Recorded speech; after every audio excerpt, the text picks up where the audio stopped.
Hello chess family, it's me National Master Jesse James, and today we're going to be going over 5 Sicilian Kan traps. Now this is some of my hidden prep whenever I'm playing my chess games, so please use this wisely.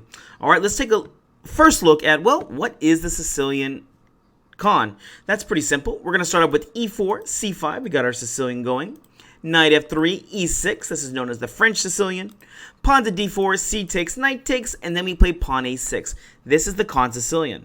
With that being said, let's take a look at our first trap over here, which is the fork trap, which is very, very cunning for this kind of opening. Here we go. We start with e4, c5, knight f3, e6, d4, c takes, knight takes, pawn to a6, and now they go ahead and play bishop f4, which is amazingly losing already. Now the bishop f4 looks like a very natural move, but it is now black to move and win. Do you see it? Feel free to push pause if you want to. If not, enjoy the show. Here you go. We go ahead and play pawn to e5 here, which is just forking the bishop and the knight. Well, can't we just take the free pawn?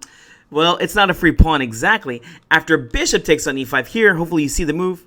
Yes, we can play queen to a5 check, forking the king and the bishop. And well, this is just going to be an easy game here. After knight c3, queen takes on e5. The rest of the game is pretty simple here. I've played this quite a bit and haven't had too much problems. Sometimes your opponent can get some compensation by getting their pieces out fast. Unfortunately, this is not one of those games.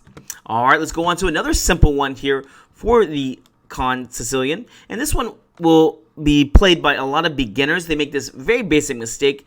Okay, let's take a look. e4, c5, knight f3, e6, bishop to c4. Here, you definitely know your opponent does not know how to play Sicilian whenever they play bishop c4. Now, this is good whenever they play e4, e5, and those kind of lines. But here, well, black has a very nice trap here to go ahead and trap the bishop. Here we go and play pawn a6, which is regular, right? We're playing into our Kan Sicilian.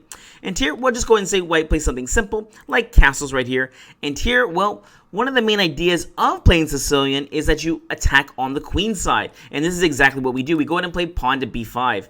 This is why it's so important for white to go ahead and play d4 in these openings, because, well, it does not allow black to expand on the queen side so easily. So that's why d4 is the main line, and, well, is one of the best ways to play against it. With that being said, they went ahead and castled here. Pawn to b5 got played, and here you'd be surprised how many people fall for this simple trick. Here they play their bishop back to b3, and here I hope you can see this is a very simple trap. What do you play here? Yep, that's right, just pawn to c4 here. Obviously, they should move their bishop back somewhere to like d3 or maybe even e2. Either way, I don't think anybody who's playing white here is too happy. But yep, bishop b3, you go ahead and play pawn to c4. Let's go ahead and take a look at the pin win. Here we go again. e4, c5, knight f3, e6, d4, c takes, knight takes, pawn to a6, knight c3, and here we go ahead and play queen c7. Now this is a very good move because it's going to guard the e5 square. If you are trying to learn the Kan Sicilian, remember, do not play knight f6 first because e5 can get played kicking the knight away. So that's why the queen typically goes to c7. It's guarding this e5 square. And don't feel bad, that's one of the reasons why we play a6 here, so that the queen doesn't get harassed with knight d to b5.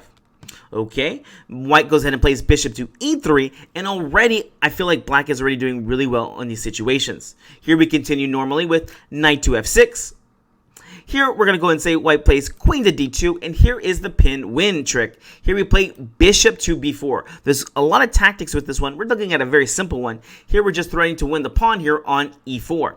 And here we're going to go and say, well, white goes ahead and castles and misses it. Knight takes on e4, and we should have a winning position here very easily. After something like queen to d3, knight takes, pawn takes, bishop takes. Now there's already ideas about checkmating very fast, which I've done in quite a few games.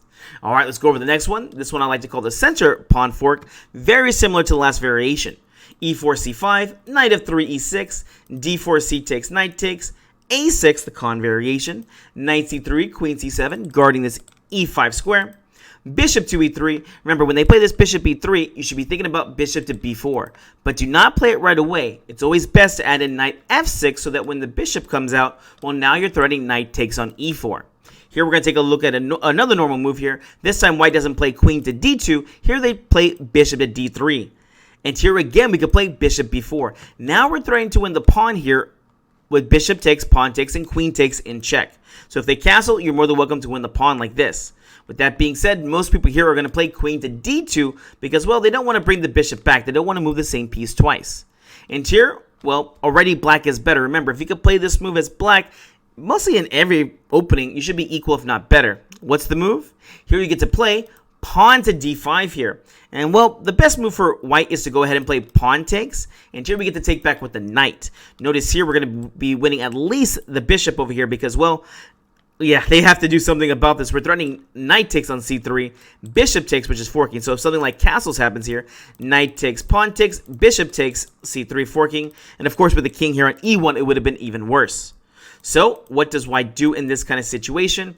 Well, there's a few moves that they can do here. We're going to go ahead and say they play pawn to f3. Again, if they do play the pawn takes, knight takes, black is just much better in these variations. Even something like knight de2, I like to castle and then take on e3 here. That dark square bishop is very important in this opening. So here we're going to take a look at the other idea, which is pawn to f3, which has been played quite a few times against me, but now again, it is black to move and win. What do? Simple chess, it's a pawn fork. Here we get the nice tempos of pawn to e5, attacking the knight. The knight moves away somewhere, and then we get to play pawn d4, and here we even got a pin against this queen. Oof. All right, on for our last one, the overloaded knight. I actually figured out this one over the board playing in a chess game against a local player, Juan Carrizales. Here we go. e4, c5, knight f3, e6, d4, c takes, knight takes, a6, we got the Kan variation, knight to c3, queen to c7, guarding e5 pawn, bishop e3, this is not the way to play. Here we go, knight to f6, bishop e2. This time I put the bishop here because, well, this is a very common way to play. This is the classical line. And here again, we're going to go ahead and play bishop to b4. And here white tries to get cunning and says, you know what, I'm not going to go queen d2 because, well, if I do, the knight takes e4 variation happens. So this time white tries queen to d3. But yet again, black can sneak out a pawn, if not worse. All right, I challenge you to push pause. It's black to move and win in the position. All right, hopefully you push pause. You tried to figure it out. What was the idea here? Here you could play knight takes e4 anyways. Wait a second. We put our queen here to defend the knight.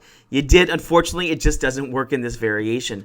After something like queen takes e4, by the way, they don't have to take. They can just go ahead and castle here. With, again, that being said, you should just have a very easy position here. Queen takes on c3 or bishop takes on c3. You were up 2 extra pawns here. Black should be very happy. And, well, what happens if they take on e4? Well, here you get your investment back. Bishop takes on c3 check, and the best thing for them to do is just move their king over to f1 or to d1, and again, you can snack on another pawn. Of course, if they do take on c3, well, here we go. It's a fork. Queen takes on c3 check, attacking the king, and also the rook here on a1. Well, guys, hope you enjoyed this one. So don't forget to go ahead and give us a subscribe and a like, and we'll see you in the next video.